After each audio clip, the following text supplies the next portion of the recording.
Aquí comienza Entre el cielo y la tierra. Un espacio y un tiempo para cerrar y empezar la semana. Nuestro lugar para la reflexión. Entre el cielo y la tierra. Con la conducción del padre Guillermo Marcó y Max Gulmanelli. Hola, ¿qué tal? Buenas noches. Qué gusto volver a encontrarnos como hacemos domingo a domingo acá, Entre el cielo y la tierra. Padre Guillermo Marcó, buenas noches.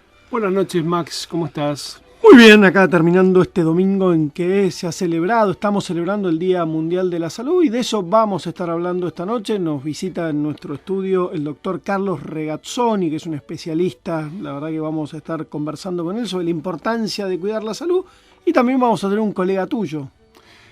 Sí, el padre Gonzalo Fernández, que es capellán del Borda, así que también... Del Moyano. Otro costado para poder interpretar esta realidad a la que nos queremos acercar, la realidad de cómo cuidar no solamente nuestra alma, sino también nuestro cuerpo. Día Mundial de la Salud, quédate entre el cielo y la tierra. Acompañan Entre el cielo y la tierra. La Fundación Fragua. Medicus. La más alta calidad médica al servicio de nuestros asociados.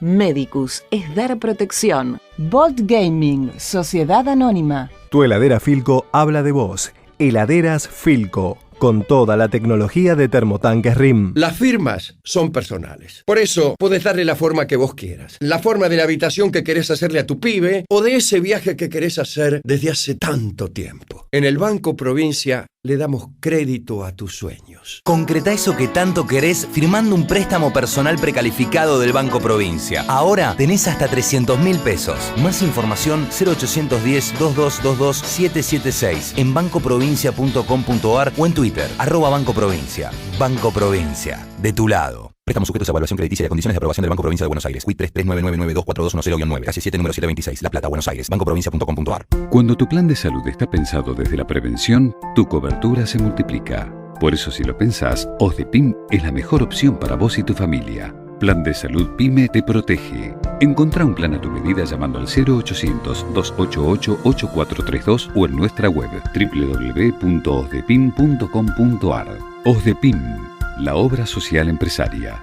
Superintendencia de Servicios de Salud. Órgano de control 0800-222-SALUD 72583. www.ss-salud.gov.ar. Registro Nacional de Obras Sociales 401704. Registro Nacional de Entidades de Medicina Prepaga 1486. Mondelez International.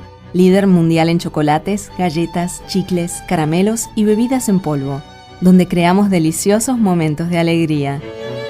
Y Praga Comunicaciones.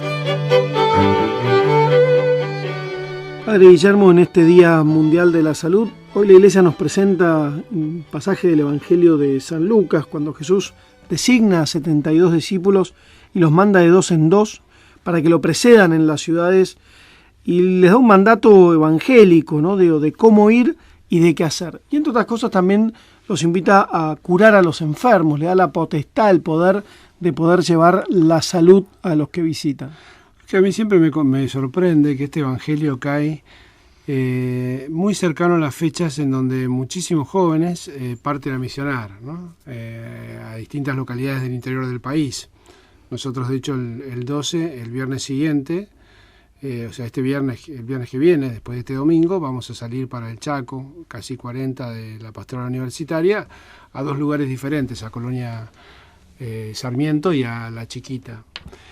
Y bueno, y así lo hacen también montones de grupos misioneros de todo el país que se desparraman por el Gran Buenos Aires y también por otras provincias de Argentina. Y los chicos salen también de dos en dos a la mañana a visitar las casas, a llevar esa bendición de Dios, esa paz que el Señor nos vino a traer, ¿no? Y sobre todo hacer sentir esto, que el reino de Dios está cerca nuestro. Y me parece que también hay un acontecimiento que está en el horizonte que no deberíamos dejar de nombrar, que es que justamente el Papa en la última semana de julio va a ir a Brasil, ¿no? Entonces esto va a traer una movilización impresionante de jóvenes de todo el continente que se van a juntar en Río de Janeiro para estar con el Papa Francisco. Creo que tenemos que sentir de verdad, como dice el Evangelio, el reino de Dios muy cerca nuestro, ¿no? Porque, están pasando cosas, hay cosas que están pasando en la iglesia. Signos de los tiempos. Signos de los tiempos, ¿no? Que ojalá veamos caer a Satanás como un rayo del cielo, decía ahí el final del texto. Y que podamos alegrarnos de verdad que nuestros nombres estén escritos en el cielo. Me parece que es importante entender que muchas veces, también de lo que vamos a hablar hoy, ¿no? El tema de esto que vos decías al principio, de Jesús mandaba a curar a los enfermos, todo este tema que no está tan trabajado, a veces tan como Jesús como curador, ¿no? O sea, son muchos los episodios en los evangelios donde Jesús cura a personas enfermas y donde manda también a sus discípulos a curar. Y creo que digamos, el tema de la salud, que es el tema que vamos a tratar hoy, es un tema básico y fundamental, ¿no? La salud espiritual también nos ayuda a crecer en la salud corporal. No tengo ni oro ni plata, solo tengo un verso que sabe de una esperanza con sol de desierto. No tengo más que estas manos que se abren al cielo. Te ayudará a mirar alto a los ojos de tu Padre. Te hará que en silencio sientas como el pecho se abre. No tengo más que esta vida, con ella me alcanza para contarte que un día, cansado de mirar al suelo, un ángel rozó mi herida y la llenó de consuelo. No tengo ni quiero plata, si aquí está Dios estoy lleno.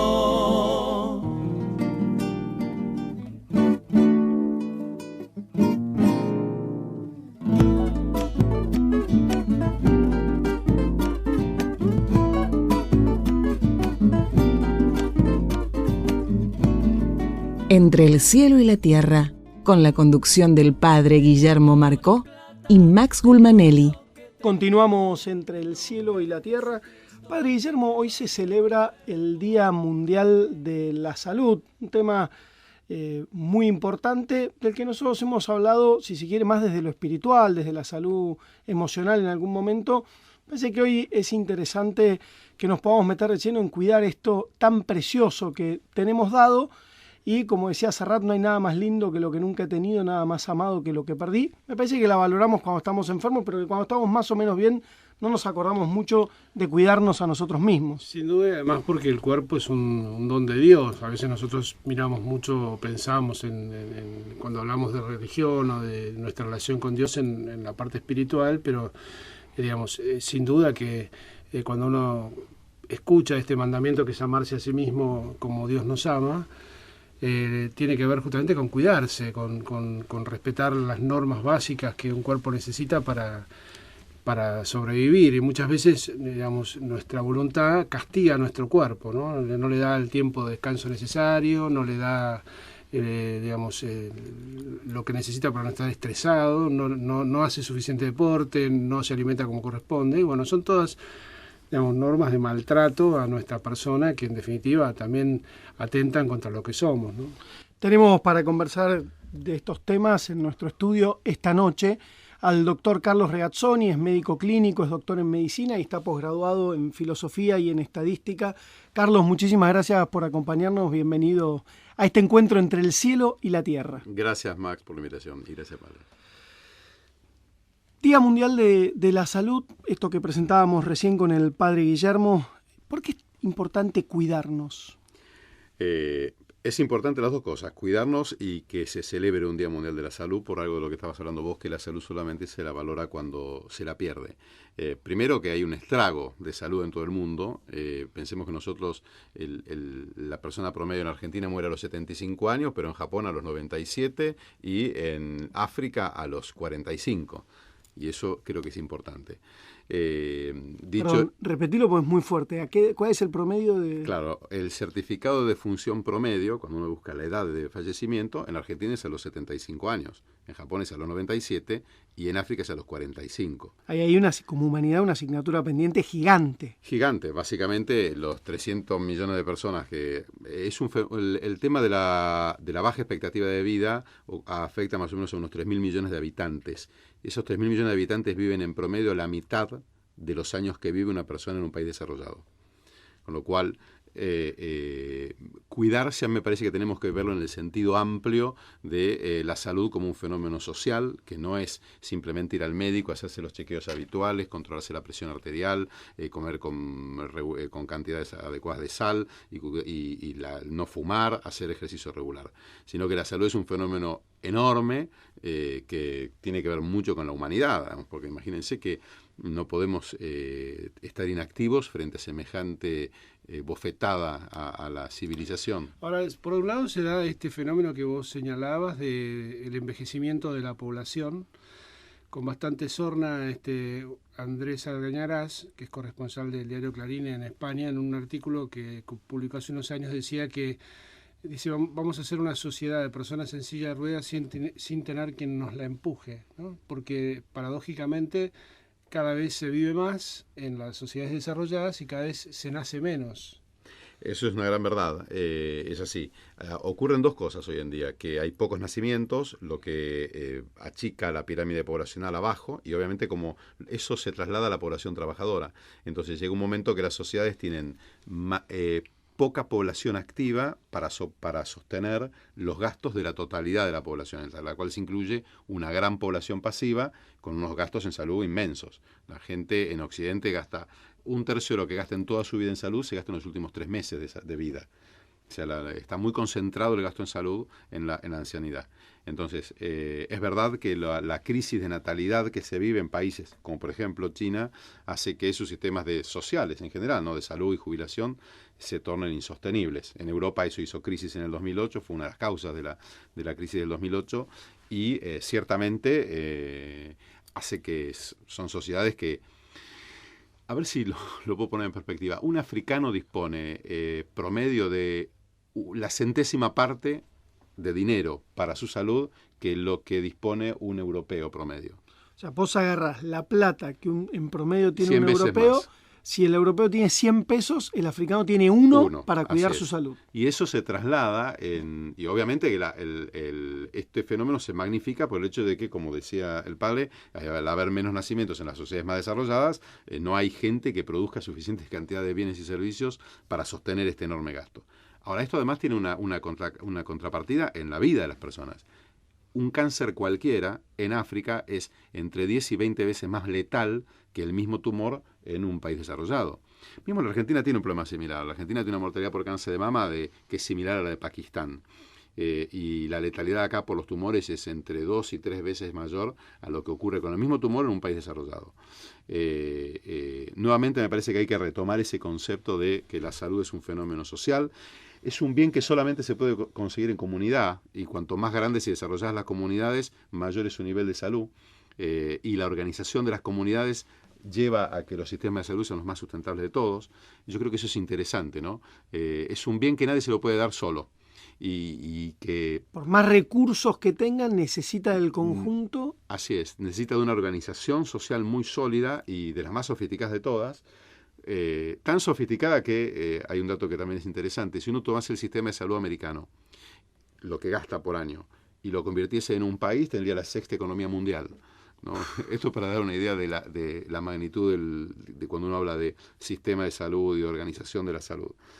Ahora bien, como decía, esto se traduce en vida de las personas, y yo creo que es algo que debería alertarnos y generar conciencia en que cuando uno disfruta o piensa, no sé, sobre todo en la ciudad de Buenos Aires, que tiene tantos recursos o que por ahí tiene un prepago, va a un sanatorio de lujo, se hace chequeos y demás, que eso es un privilegio de el 10% de la población mundial. El otro 90% tiene serios problemas.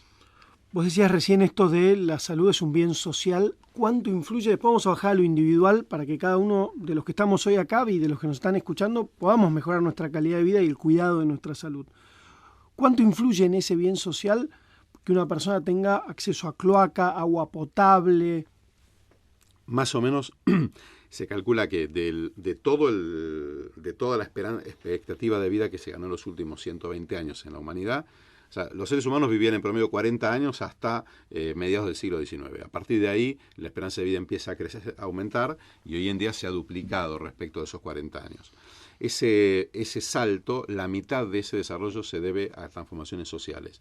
Las cloacas fueron el primer hecho que dispara la expectativa de vida, y a partir de ahí la luz eléctrica, el acceso a calefacción, la calidad de las casas y el aislamiento de la casa respecto al ambiente. Me parece que también el descubrimiento de ciertos medicamentos, ¿no? Como la penicilina, los antibióticos, bueno, cosas que antes la gente se moría de cualquier cosa, cualquier infección. Digamos. Es verdad. Ahora, ninguna medicación individualmente ha tenido el efecto que sí han tenido ciertas transformaciones sociales. Por ejemplo, que la gente vaya toda a la escuela, que las mamás vayan a la escuela, ha sido responsable del 50% de la reducción de la mortalidad infantil, independientemente del acceso a medicamentos.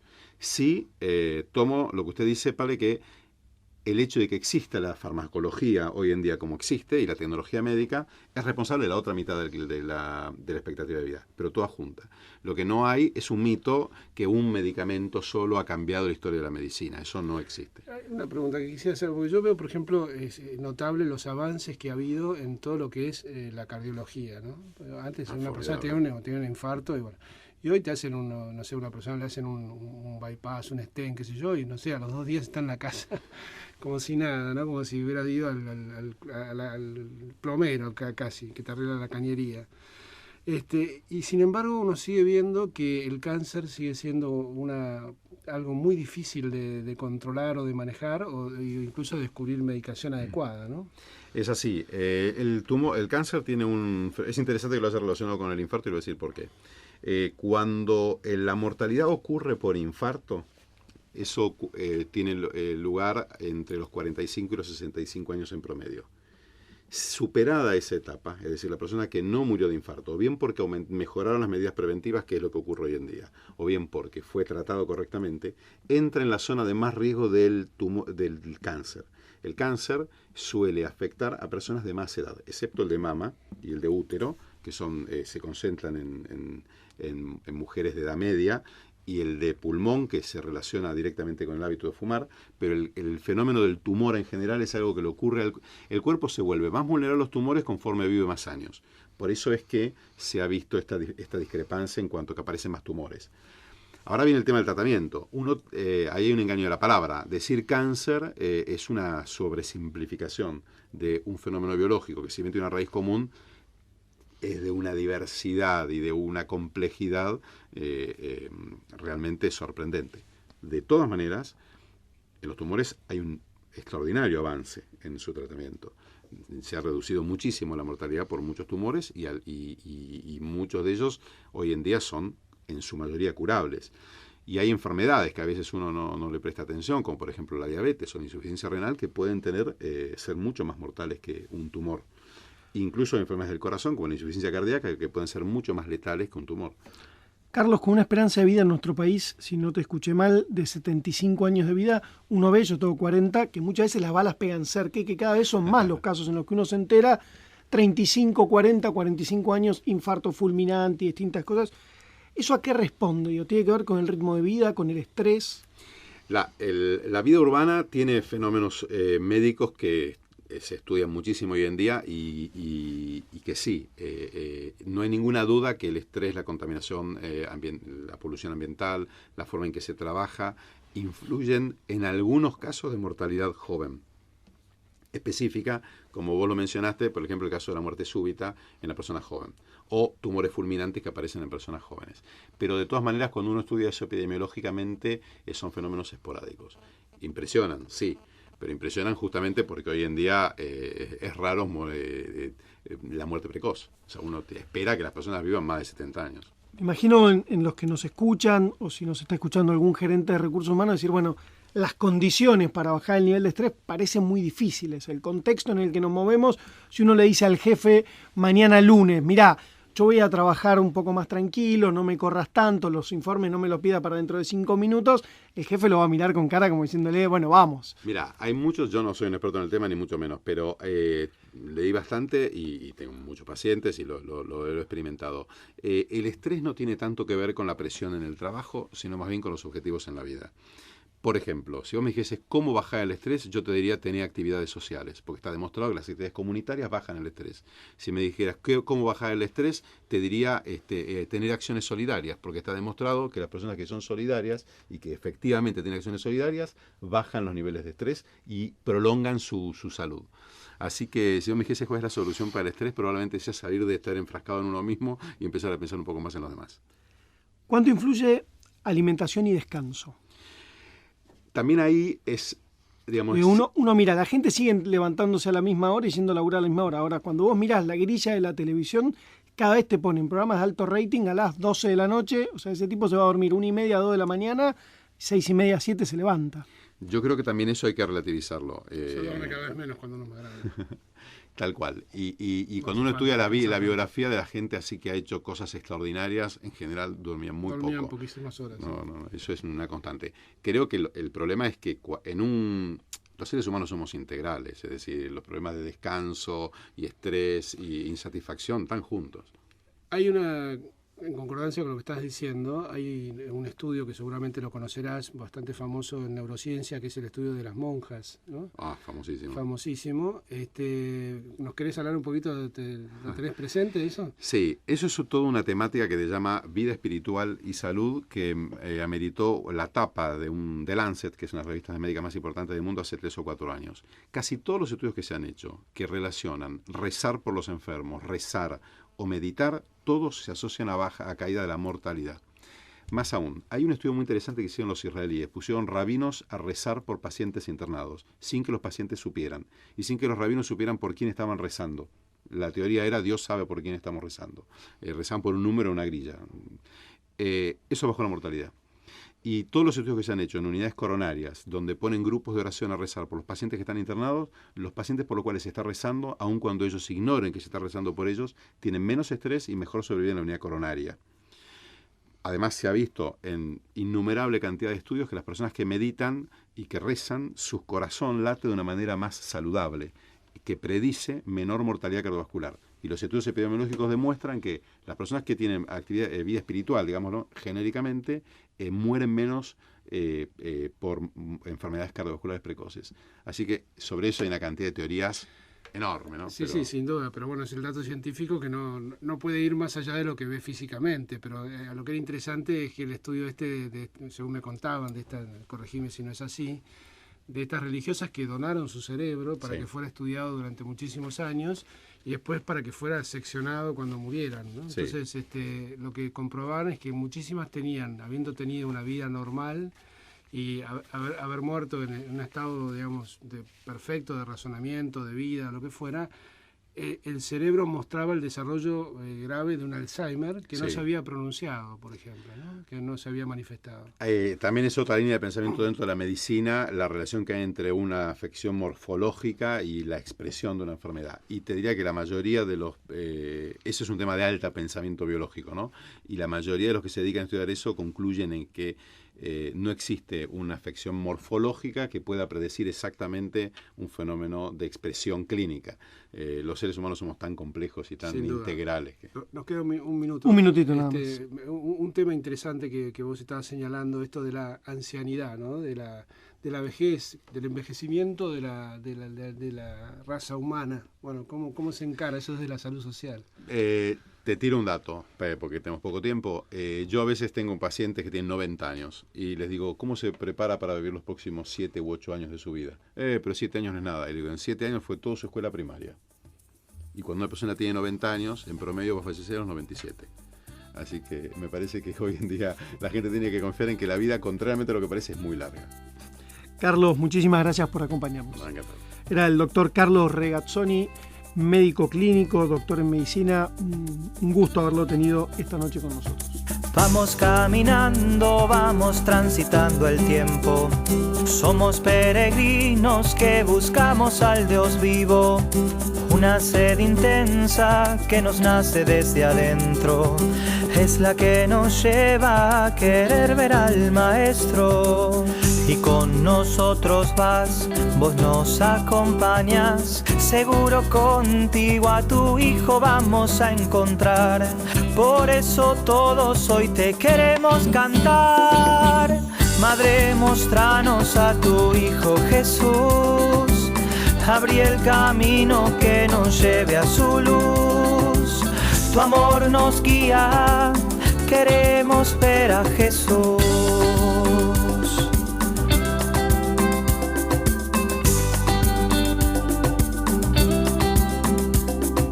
Vos que lo tuviste en tu seno virginal, que lo acompañaste en su vida hasta el final. Vos que le enseñaste siendo un niño a caminar.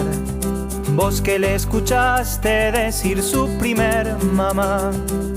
Hoy nosotros también queremos aprender más de tu Hijo, y qué mejor si vos nos enseñas. Por eso todos hoy te queremos cantar. Madre, mostranos a tu Hijo Jesús. Abrí el camino que nos lleve a su luz. Tu amor nos guía, queremos ver a Jesús. Queremos ver a Jesús. Queremos ver a Jesús. Queremos ver a Jesús. Fiel a sus promesas, diste un sí que no cesó. Se escuchó al inicio y resonó en la pasión.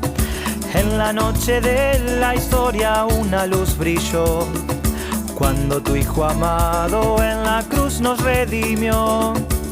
Al pie estabas vos y nosotros también. Fue allí donde tu vida con la nuestra él unió. Por eso todos hoy te queremos cantar. Madre, mostranos a tu Hijo Jesús. Abrí el camino que nos lleve a su luz. Tu amor nos guía, queremos ver a Jesús. Queremos ver a Jesús. Madre que nos amas y en el viaje nos animas. Madre que nos llamas a vivir la Eucaristía. Mujer generosa que se ofrece por el reino. Dulce intercesora y consuelo para el pueblo. Así como en Cana, hacelo una vez más. Pedí a tu Hijo que transforme nuestra vida en más. Por eso todos hoy te queremos cantar. Madre, mostranos a tu Hijo Jesús. Abrí el camino que nos lleve a su luz. Tu amor nos guía, queremos ver a Jesús. Madre, mostranos a tu Hijo Jesús. Abrí el camino que nos lleve a su luz. Tu amor nos guía, queremos ver a Jesús. Queremos ver a Jesús. Queremos ver a Jesús. Queremos ver a Jesús. Queremos ver a Jesús.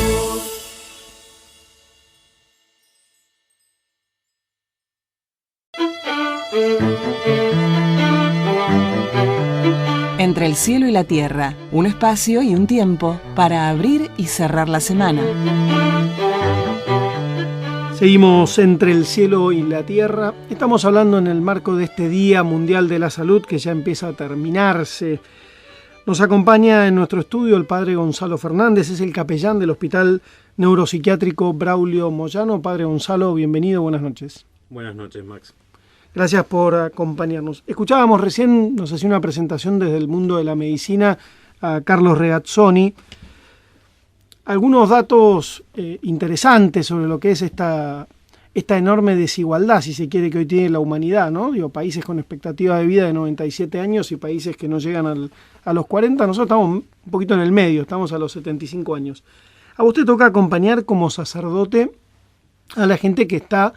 En general, supongo que las internaciones en un hospital neuropsiquiátrico son de larga data, digamos. La gente no va, a diferencia de un hospital general, no es que va 2 días, 1 semana, 15 días y se va, sino que imagino que se genera un vínculo distinto en el cuidado de la salud, en este caso de la salud mental. Bueno, sí, hay una comunidad que podríamos decir estable, ¿no? Gente con muchos años muchos años internados. También hay toda una parte en el hospital que es de consultorios externos, los pacientes que van, digamos, por el día. Pero mi trabajo, digamos, más profundo es con esta comunidad estable son más de 1000 pacientes que hay internadas en el Moyano. Es un pueblo. Es un pueblo, es una comunidad grande.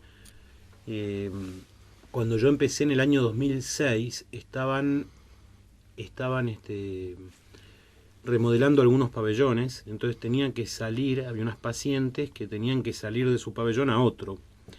Y me acuerdo que a mí me sorprendió mucho que no salían de ese lugar desde el año 70. Yo nací en el 71. O sea que tenían todo un tema con salir afuera, es un tipo de patología, la agrofobia. Y me sorprendió mucho, ¿no? Porque también está esa otra realidad, no solo la cantidad de pacientes, sino patologías específicas, personas específicas que a veces te sorprende mucho, ¿no? ¿Cómo es la relación tuya como sacerdote en un mundo donde lo que no prima pareciera ser la lógica? ¿Cómo es la relación del sacerdote con los pacientes?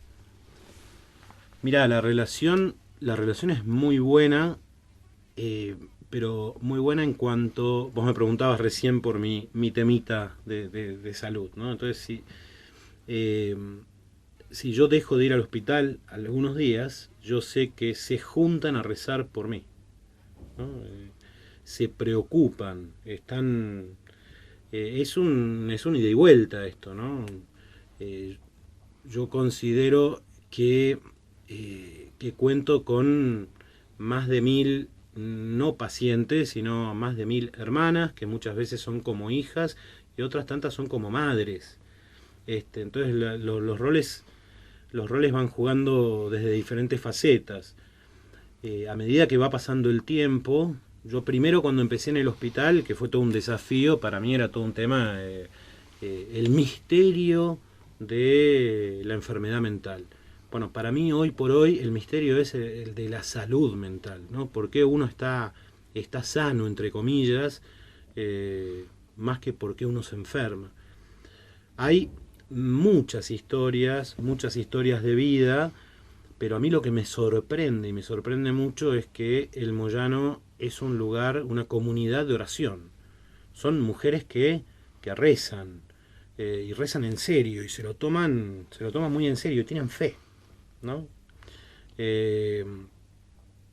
Y eso realmente sorprende, y también a mí me volvió a tener otro sentido, otro significado ser sacerdote ahí, ¿no? Habiendo estado en un montón de, a lo mejor, de parroquias que estaban buenas, con muchas actividades que están buenas, a mí me volvieron las ganas de ser sacerdote, de ser cura, ¿no? Ahí tiene a lo mejor el sentido de la palabra, de ser cura ahí, en un lugar donde están los más pobres entre los pobres, ¿no? Porque hay una pobreza cuando uno no tiene sus facultades mentales intactas. Y además esto trae aparejado un montón de otras cosas, que es hay temas sociales con respecto a esto, familiares, soledad, muy ¿no? pocas. Se me ocurre muchas, ¿no? En cuanto al entorno familiar, porque es todo un cuco que se te enferme alguien, digamos, mentalmente, bueno, cómo se maneja eso, cómo se trata a una persona así.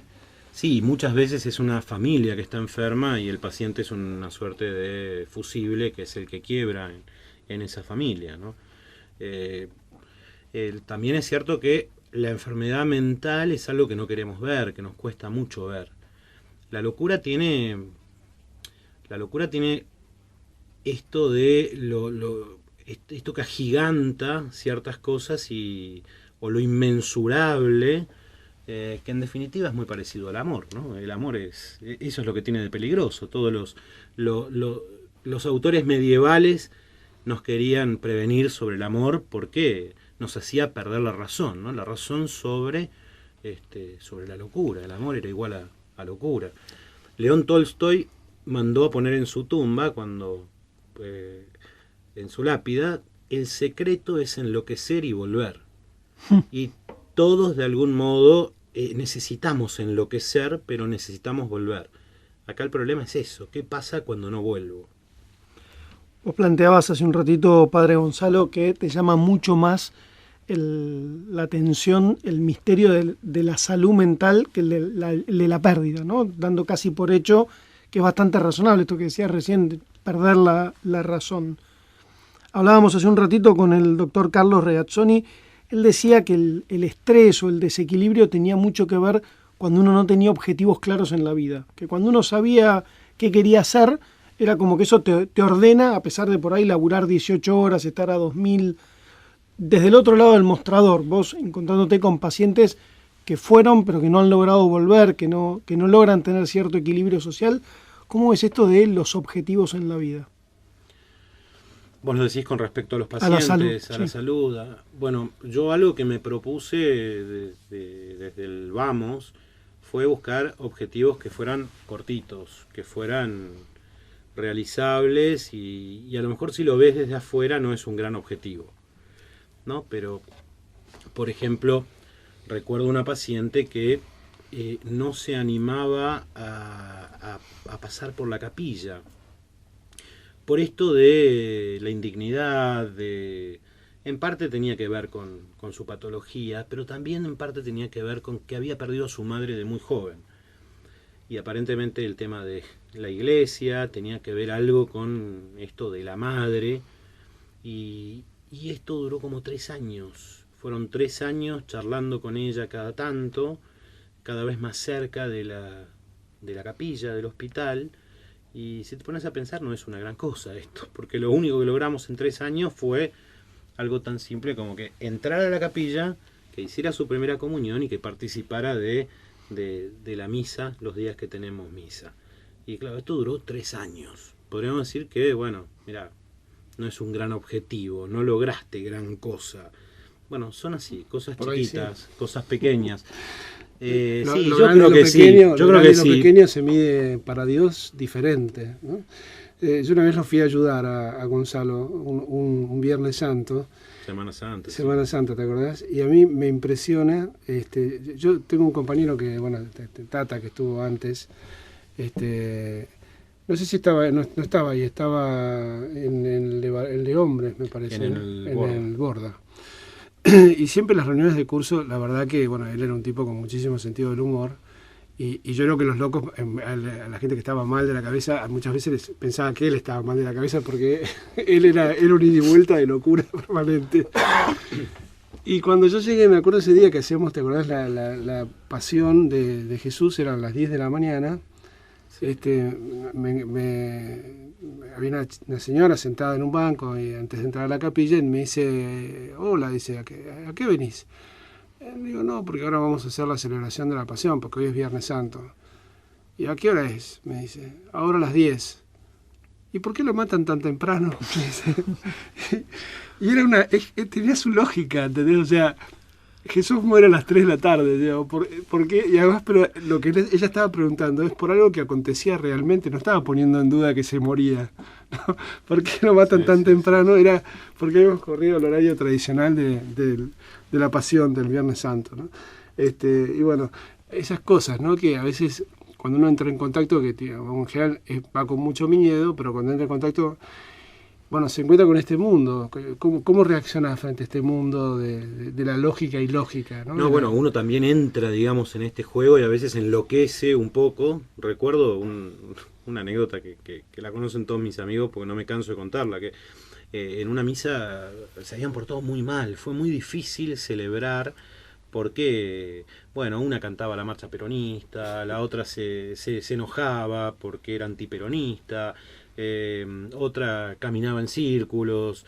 Fue un lío de gritos. Generalmente no es así, generalmente vos lo has vivido, viste que rezan mucho, hay un clima muy fuerte de oración, de celebración. Esto que decís, hay un sentido de celebración muy, muy fuerte. Y uno a veces enloquece también. Entonces yo terminé la misa enojado y las reté como si fueran chiquitos de colegio, ¿no? Y digo, no, esto no puede ser así, es una falta de respeto, la verdad que estoy enojado, así no se puede celebrar la misa. Bueno, a la salida, como en cualquier comunidad parroquial, había 3 o 4 que estaban en la puerta diciendo, sí, tiene razón el padre, esto no puede ser, la otra ciudad es verdad, es una falta de respeto. Y había una que estaba ahí callada, escuchando, y se quedaba como pensativa. Y después de todas las cosas que decían, de no puede ser, hay que portarse bien, esta mujer lo que dijo fue tan simple como esto. Es verdad lo que dicen, pero no se olviden que por algo estamos acá. Es verdad. Estamos conversando con el padre Gonzalo Fernández, es el capellán del Hospital Braulio Moyano, en este Día Mundial de la Salud, que entre todos queremos cuidar un poquitito más. Virgen Nazarena, muéstranos a Jesús. Nadie supo amarlo como tú. Madre del silencio, háblanos del Señor. Déjanos entrar en tu oración. Conservabas todo dentro de tu corazón, fiel al hombre, fiel a Dios. Madre nuestra, María del Señor. María del huerto, guíanos sin temor, tras los pasos del Hijo de Dios. Servidora atenta, enséñanos a guardar la palabra ardiendo hasta el final. Conservabas todo dentro de tu corazón, fiel al hombre, fiel a Dios. Madre nuestra, María del Señor. Conservabas todo dentro de tu corazón, fiel al hombre, fiel a Dios. Madre nuestra, María del Señor. Padre Gonzalo, ¿cómo es la vida de un capellán de hospital, en tu caso particular en un hospital neuropsiquiátrico, y cómo conviven o cómo convivís vos con los demás sacerdotes? Digamos? ¿Quién te cuida a vos, por decirlo de alguna manera? No, evidentemente, en primer lugar me cuida Dios, y me cuida. Yo a lo mejor no soy en ese aspecto un sacerdote típico. Yo vivo en mi casa, no vivo más digamos, en una comunidad. Tengo también, digamos, mi cable a tierra, que son mis amigos, algunos curas, otros no. Mi familia, que también es muy importante, ¿no? Mis hermanos. El cable a tierra también tiene que ver con... También soy capellán de una comunidad de religiosas, que bueno, sé que rezan por mí, rezamos juntos, y hace bastante bien, ¿no? Pero en eso... Tenés una beta artística también. Tengo una beta... Estás estudiando letras, has hecho teatro, digamos, hay toda una... Bueno, toda una beta de tu personalidad que tiene que ver con eso, también con una búsqueda de sentido, una búsqueda de quizás hasta de lo religioso por otros caminos diferentes, ¿no? Sí, no, eso es evidente y también tratando de aplicar eso en el hospital. Ahora estamos en un momento difícil en el hospital porque desde diciembre que estamos sin pastoral, porque se cayeron los techos y todavía no logramos recuperar ese espacio. También queremos construir un lugar atrás de la capilla que lo tiraron abajo en el 76, que era un taller cuando había monjas en el hospital. Todos los médicos, incluso los que son más antirreligiosos, recuerdan que cuando estaban las monjas en el hospital eran muy así tipo sargento, ¿no? Muy estrictas, pero que cuando estaban las monjas a ninguna paciente le faltaba nada. Cada una tenía lo suyo, su juego de toallas, su juego de sábanas, ¿no? Esa cosa muy ordenada que tienen las las religiosas. Pero bueno, terminando la década del 70, se fueron del hospital y tiraron abajo ese lugar que era un taller donde había una capillita, siempre había una rezando, en realidad contemplando el Santísimo, que eso es una cosa para mí muy fuerte también desde que llegué, y es que nunca falte la Eucaristía en el Moyano. Entonces el centro para nosotros es la Eucaristía. Y ahora logré armar un sistema con unas rejas, entonces la capilla está abierta en el hospital las 24 horas, no se cierra nunca. Y a cualquier hora se puede pasar a rezar. Hacías mención recién a los médicos más antirreligiosos. ¿Cómo ven la comunidad profesional, digamos, médicos, enfermeros, la tarea de los curas en los hospitales? Bueno, vos pensás que cuando yo llegué al hospital, yo en realidad lo fui a ver a Bergoglio hace ya 8 años, porque estaba buscando a alguien para el Borda. Y cuando lo voy a ver el día anterior, ya había arreglado con otro padre, que fue capellán ahí en el Borda, y dije, bueno, vamos a... está bien.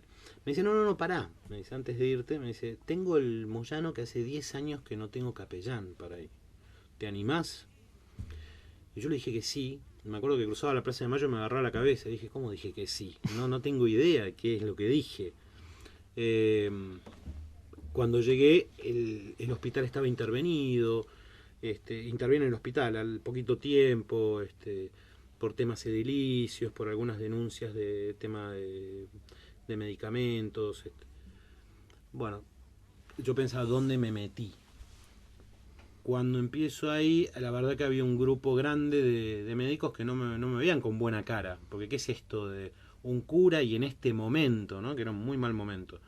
Pero bueno, poco a poco la relación fue cambiando, y la verdad que la relación es muy buena con los médicos en general, bueno, con el resto, con las enfermeras, el personal es mucho más, a lo mejor es mucho más cercano, ¿no? Porque lo que tienen las enfermeras, los enfermeros y el personal en general, que a lo mejor son más de sociabilizar, o de involucrarse, ¿no? Como que el enfermero también tiene un trato con el paciente, y quizás el médico da como su opinión profesional y el enfermero es como el que está...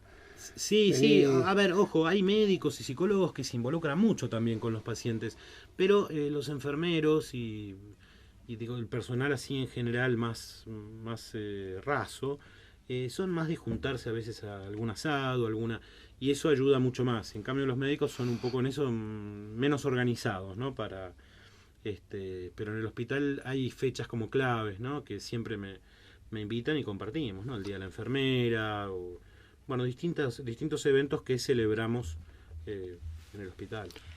¿Hay voluntarios que vayan a cumplir alguna tarea en el hospital? Mira, hay voluntarios. Ahora hay un problema con eso también de los voluntarios por un tema de seguros. El gobierno de la ciudad ahora empezó a restringir el tema de los voluntarios. En particular, yo tenía un grupo de voluntarios que, bueno, con esto que te digo, al no tener pastoral desde diciembre, tengo muy poquitos voluntarios que van solo los domingos a misa. Entonces todo el trabajo que hacíamos de ropería, de entrega de ropa y de diversas cosas, lo tuvimos que frenar desde diciembre. Gonzalo, cuando vos te juntás con otros capellanes de hospitales, ustedes se juntan de vez en cuando, ¿no? Nos juntamos los últimos jueves de mes. ¿Y en general sobre qué charlan? ¿Sobre su vida personal o charlan sobre las cosas de la salud, de cómo ven, de cómo ayudar, de cómo se acerca un sacerdote a los enfermos? Supongo que además cada hospital debe ser un mundo, ¿no? Claro, sí, por supuesto, cambia mucho. Por más que, a ver, con el padre Rubén, que está en el Borda, tenemos una relación muy estrecha, aparte somos amigos desde la época del seminario. Tenemos una realidad más parecida que el resto de los capellanes. Cuando nos juntamos, más que nada nos juntamos a rezar, y eso sería, digamos, lo principal, ¿no? De nuestro encuentro de los jueves. Sí, después hay algún tema a lo mejor en particular que algún capellán puede llevar, pero tenemos, digamos, un trabajo mucho más estrecho y nos vemos todas las semanas. Se me ocurre que tu comunidad y la de la comunidad de este otro padre deben ser las más estables, porque los otros hospitales la gente transita por el hospital. Hay mucha rotación y como máximo un paciente en un hospital de agudos está un mes. En cambio nosotros tenemos pacientes que... Están años. 40 años. Bueno, es en ese sentido una comunidad muchísimo más estable. Es una comunidad estable, sí, por supuesto. ¿Y el clima de convivencia entre las internas es bueno o es complicado? El clima es bueno, pero bueno, siempre depende, ¿no? Siempre se arma, como toda sociedad humana. Sí. En general no, son las excepciones, ¿no? La verdad que son excepciones. El clima es bueno, sobre todo las que se acercan a la capilla, que eso es lo que yo siempre traté, que el centro fuera la capilla, ir a la capilla. Después, bueno, como hay una zona que es de cirugía o de clínica médica, bueno, ahí sí, cuando hay alguna que está ahí, visitarla, pero tratar de, por más que, bueno, hasta el año pasado que teníamos voluntarios, teníamos un día, ahora el martes fueron nuestras fiestas patronales, Nuestra Señora del Huerto. Este año no lo pudimos hacer, pero organizábamos esto de grupos que pasaban por los pabellones con la imagen de la Virgen y llevando algunos presentes con canciones. Bueno, este año no se pudo hacer, pero no tanto como en un hospital común, por decirlo de alguna manera, que el cura sí tiene que ir recorriendo las salas. Gonzalo, muchísimas gracias por acompañarnos esta noche. Gracias por tu tarea. Era el padre Gonzalo Fernández, capellán del Hospital Neuropsiquiátrico Braulio Moyano. Acompañaron Entre el cielo y la tierra la Fundación Fragua. Medicus, la más alta calidad médica al servicio de nuestros asociados. Medicus es dar protección. Bolt Gaming, Sociedad Anónima. Tu heladera Filco habla de vos. Heladeras Filco, con toda la tecnología de termotanques RIM. Las firmas son personales. Por eso podés darle la forma que vos quieras. La forma de la habitación que querés hacerle a tu pibe o de ese viaje que querés hacer desde hace tanto tiempo. En el Banco Provincia le damos crédito a tus sueños. Concretá eso que tanto querés firmando un préstamo personal precalificado del Banco Provincia. Ahora tenés hasta 300.000 pesos. Más información 0810-2222-776 en bancoprovincia.com.ar o en Twitter, @Banco Provincia. Banco Provincia, de tu lado. Préstamos sujetos a evaluación crediticia y a condiciones de aprobación del Banco Provincia de Buenos Aires. CUIT 3399924210-9, calle 7, número 726, La Plata, Buenos Aires. bancoprovincia.com.ar. Cuando tu plan de salud está pensado desde la prevención, tu cobertura se multiplica. Por eso, si lo pensás, OSDEPIM es la mejor opción para vos y tu familia. Plan de Salud PYME te protege. Encontrá un plan a tu medida llamando al 0800-288-8432 o en nuestra web www.osdepim.com.ar. OSDEPIM, la obra social empresaria. Superintendencia de Servicios de Salud, órgano de control 0800-222-SALUD 72583, www.ss.salud.gov.ar, Registro Nacional de Obras Sociales 401704, Registro Nacional de Entidades de Medicina Prepaga 1486. Mondelez International, líder mundial en chocolates, galletas, chicles, caramelos y bebidas en polvo, donde creamos deliciosos momentos de alegría. Y Praga Comunicaciones.